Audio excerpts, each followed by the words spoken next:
अस्सलामुअलैकुम, this is Syed Ismail Tanveer. आज इस वीडियो में आपको ये बताऊंगा कि रिस्क मैनेजमेंट जो है वो क्या होती है। उसका बेसिक कॉन्सेप्ट आपको बताऊंगा कि रिस्क मैनेजमेंट किसको कहते हैं। कोशिश करूंगा कि आपको इस वीडियो से कुछ फ़ायदा ज़रूर हो। काफ़ी दिनों से मैंने कोई वीडियो अपलोड नहीं की थी क्योंकि मेरी तबीयत ठीक नहीं थी और बहुत सारे लोग जो थे वो कमेंट्स कर रहे थे, पूछ रहे थे कि आपकी वीडियो नहीं आई, तो उसकी यही वजह थी। आप सबसे रिक्वेस्ट है कि इस वीडियो के नीचे जो रेड कलर का बटन है जिसमें सब्सक्राइब लिखा है वो बटन ज़रूर प्रेस कर दें और उसी के बराबर में एक बेल आइकन होगा, उसको भी प्रेस कर दें ताकि मेरी नेक्स्ट वीडियो आपको नोटिफिकेशन के ज़रिए मिल जाए। तो आइए शुरू करते हैं। रिस्क मैनेजमेंट में से अभी मैनेजमेंट हटा देते हैं, सिर्फ रिस्क को अपने माइंड में रखते हैं कि रिस्क क्या है। रिस्क आप सबको मालूम है कि कोई भी शख्स रिस्क नहीं लेना चाहता अपनी ज़िंदगी में, यानी कि कोई भी शख्स नहीं चाहता कि वो उसको कभी ज़िंदगी में नुकसान हो। लेकिन बिना रिस्क लिए किसी को कुछ हासिल भी नहीं होता। फॉर एग्ज़ाम्पल, अगर मुझे पैसे कमाने हैं तो मुझे जॉब करनी होगी, और अगर मुझे जॉब करनी है तो मुझे अपने घर से बाहर जाना होगा। मुझे अगर एजुकेशन हासिल करनी है तो मैं घर बैठे बैठे एजुकेशन हासिल नहीं कर सकता, उसके लिए मुझे एडमिशन लेना होगा और बाहर जाना होगा। ज़ाहिर सी बात है, घर रहकर इंसान थोड़ा सेफ़ होता है, लेकिन जब वो बाहर जाता है तो वो एक ऐसे एनवायरनमेंट में होता है जहाँ पे उसको बहुत सारे रिस्क होता है। किस तरह के रिस्क? रोड एक्सीडेंट हो सकता है, उसके पैसे चोरी हो सकते हैं, उसको कहीं चोट लग सकती है, कहीं वो गिर सकता है, और बहुत सारे रिस्क होते हैं जहाँ से इंसान को नुकसान होता है। मुझे अगर जॉब करनी है तो ज़ाहिर सी बात है जॉब के लिए भी मुझे बाहर जाना होगा, तो इंसान घर में सेफ़ फील करता है, बाहर नहीं करता। कोई हादसा हो जाए तो इसलिए वो डरता है। लेकिन अगर सब यही सोचते रहें कि नहीं, मैं अगर बाहर निकलूँगा तो मेरा नुकसान हो जाएगा, या मैं नुकसान नहीं करना चाहता, तो मैं अगर लोग डर के हमारे घर पे बैठ जाएं तो ये भी ठीक नहीं है। वो कहते हैं ना कि कुछ पाने के लिए कुछ खोना पड़ता है, तो ऐसा ही हमारी ज़िंदगी में भी है और आप लोगों की भी ज़िंदगी में। अब इस रिस्क को मैनेज कैसे करना है, इसलिए ये रिस्क मैनेजमेंट बनी है। रिस्क तो हमारी ज़ाती ज़िंदगी में भी है, प्रोफेशनल ज़िंदगी में भी है, लेकिन हम इसको पढ़ते क्यों हैं? रिस्क मैनेजमेंट को पढ़ते क्यों हैं? रिस्क मैनेजमेंट है क्या बेसिकली? जिस तरह हमारी आम ज़िंदगी में रिस्क आते हैं बहुत सारे, लेकिन कुछ लोग रिस्क लेते हैं, कुछ नहीं लेते। कुछ डर के मारे नहीं रिस्क लेते और अपने काम नहीं कर पाते।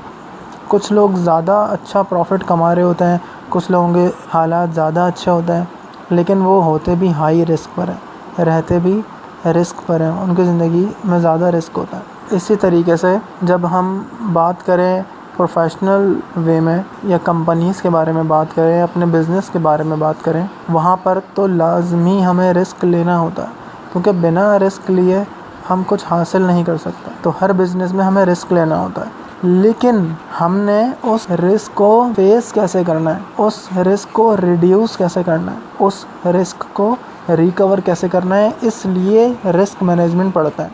अब आपको थोड़ा थोड़ा क्लियर हो रही होगी बात।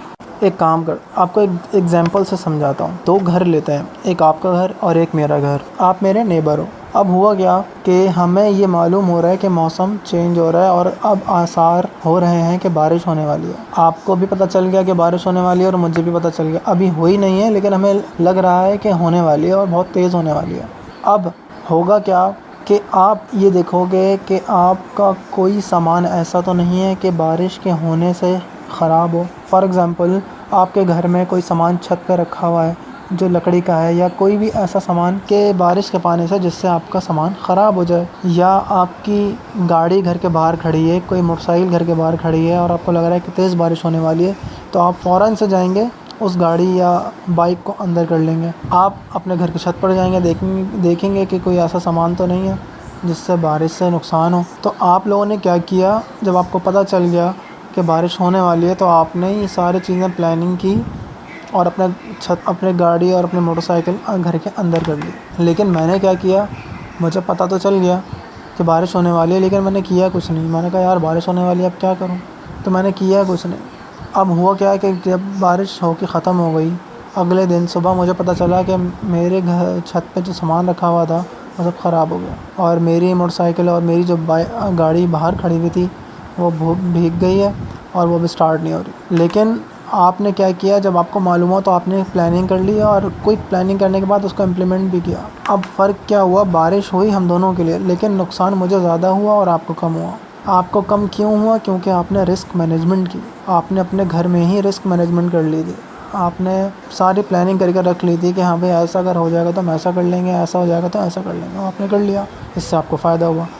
इसी तरीके से बिज़नेस में भी रिस्क मैनेजमेंट होती है, और ये एचआर का और जो मैनेजर्स होते हैं कंपनी और बिज़नेस के, वो लोग रिस्क मैनेजमेंट करते हैं ताकि कंपनी और बिज़नेस को कम से कम नुकसान हो और ज़्यादा से ज़्यादा प्रॉफिट हो। अब ये तो मैंने आपको अपनी पर्सनल लाइफ से एग्जांपल देके समझाने की कोशिश की। अब आपको ये बताऊंगा कि बिज़नेस में कौन कौन से रिस्क होते हैं और उसके टाइप क्या होते हैं। ये वीडियो लंबी हो रही है तो मैं काम करता हूँ कि इसका पार्ट 2 बना देता हूँ, और उस पार्ट 2 में कंपनी में हमें कौन कौन से रिस्क आ सकते हैं वो मैं दूसरी वीडियो में आपको बता दूंगा। तो पार्ट 2 मैं इसलिए बना रहा हूँ कि वीडियो जब ज़्यादा लंबी हो जाती है तो जो सुनने वाला होता है उसका जो इंटरेस्ट होता है वो कम होने लगता है। तो इसलिए मैं अपनी वीडियो को ज़्यादा लंबी नहीं होने देता, कोशिश करता हूँ कि या तो उसको मैं उसमें बीच में ब्रेक ले लूँ ताकि सुनने वाला बोर ना हो और बाद में वो फ्री हो तो सुन ले उस वीडियो को। तो रिस्क मैनेजमेंट की जो टाइप्स हैं वो आपको नेक्स्ट पार्ट 2 में मिलेंगी, वो आप ज़रूर देखिएगा। और इस वीडियो की डिस्क्रिप्शन आपने लाजमी पढ़नी है, क्योंकि यही सारी चीज़ें जो डिटेल्स हैं वो मैं टेक्स्ट में टाइप करके भी